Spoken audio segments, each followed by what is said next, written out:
Eu já tive experiência em sindicatos, já tive experiência em cooperativas de habitação, vivi experiência na Federação das Indústrias, vivi experiência em associações de moradores, e em cada uma dessas entidades você tem modelos de estatuto. É que o estatuto é um instrumento que deve ter alguns princípios, mas o estatuto de uma entidade ele deve ser modernizado de tempos em tempos para adequar aos novos conceitos de gestão.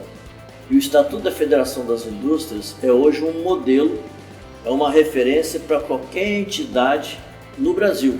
Nós aqui adotamos um processo já há algum tempo, é que você, ao eleger o colegiado executivo, o colegiado de gestão da entidade, qualquer que seja o nome, conselho de administração, diretoria ou alguma coisa assim, você pode eleger esse conselho, esse colegiado, em 2 pleitos. O primeiro pleito você elege o presidente do colegiado.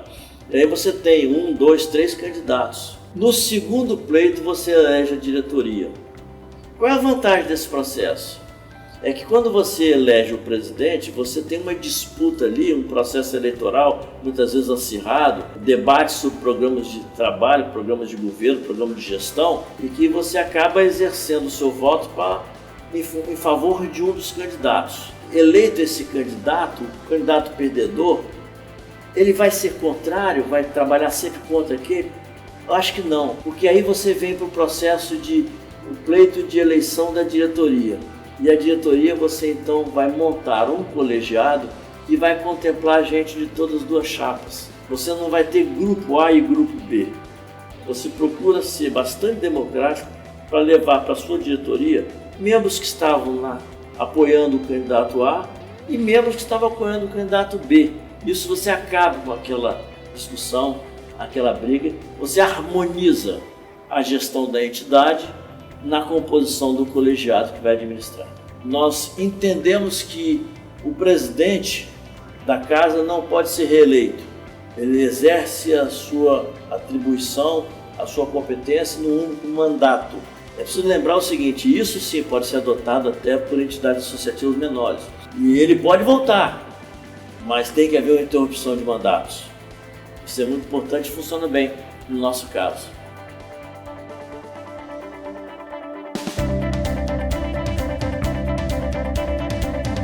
Eleitoral, né? Aqui no Estatuto nosso ele estabelece que um tempo antes da publicação do edital o presidente é obrigado a convocar uma Assembleia Geral Extraordinária para eleger a Comissão Eleitoral. Ela prepara junto com o presidente o edital, que é uma coisa relativamente simples.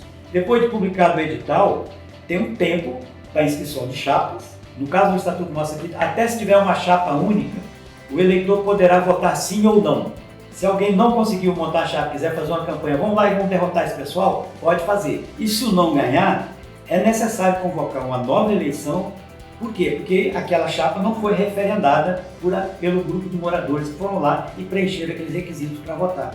Agora, detalhes da eleição, a própria comissão é que vai definir. Como é que vai ser o apoio, quem é que vai recepcionar, como é que vai ser a contagem. Ela tem que preparar tudo isso, de acordo com a quantidade de eleitores. Se você tiver muitos eleitores, você bota mais de uma urna, por exemplo. O local de votação tem que ser um local de fácil acessibilidade. Essa acessibilidade não é para o cadeirante só não, é para todo mundo ver e saber que aquilo está acontecendo ali, naquele local, que é uma eleição. Para não dizer, não, isso aqui é o grupinho de fulano de cicrano, não, isso aqui é o campo da bocha, isso aqui é o campo de futebol, tá? Isso aqui é a área do centro comunitário, ou é no CRAS, nas associações mais simples das periferias, né? Ou seja, ali que deve ser a eleição, onde a população já está acostumada a circular, sem medo, com liberdade, para chegar e realmente escolher o que ela entende que seja o melhor.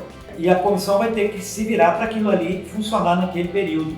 No caso aqui nosso, ela fica encarregada, inclusive, de orientar a diretoria eleita a promover os devidos registros no cartório. Porque aí você tem um monte de consequências administrativas. Você tem banco que tem que trocar e tem que levar essa ata já registrada, essas coisas todas.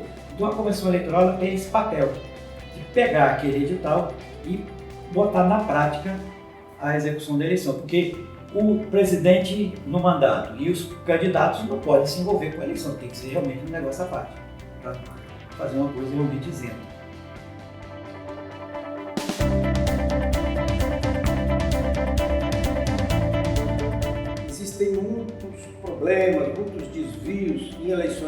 associações. Eu falo isso com tristeza, eu preferia que não fosse assim.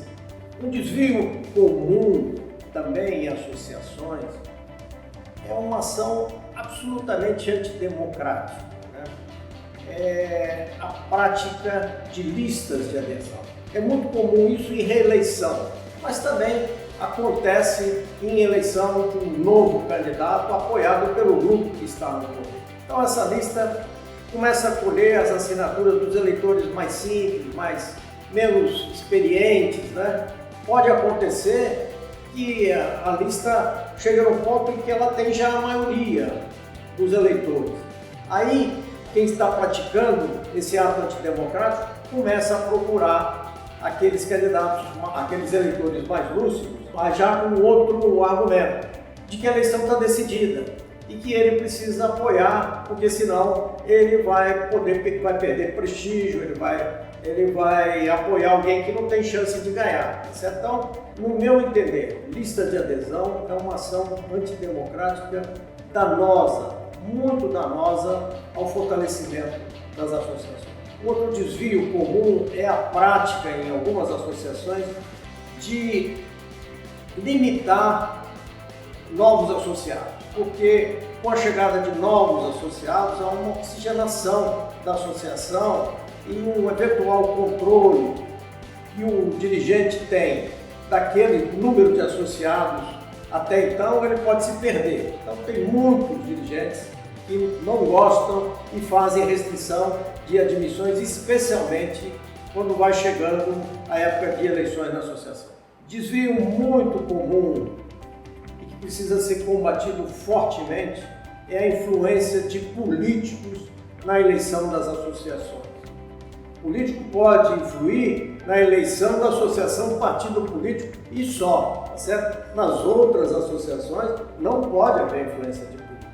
Então, o primeiro grande volume de desvios eleitorais em associações é derivado de um estatuto que precisa ser melhorado, precisa ser aperfeiçoado.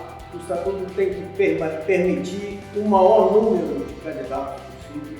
O estatuto tem que permitir o maior número de eleitores possível.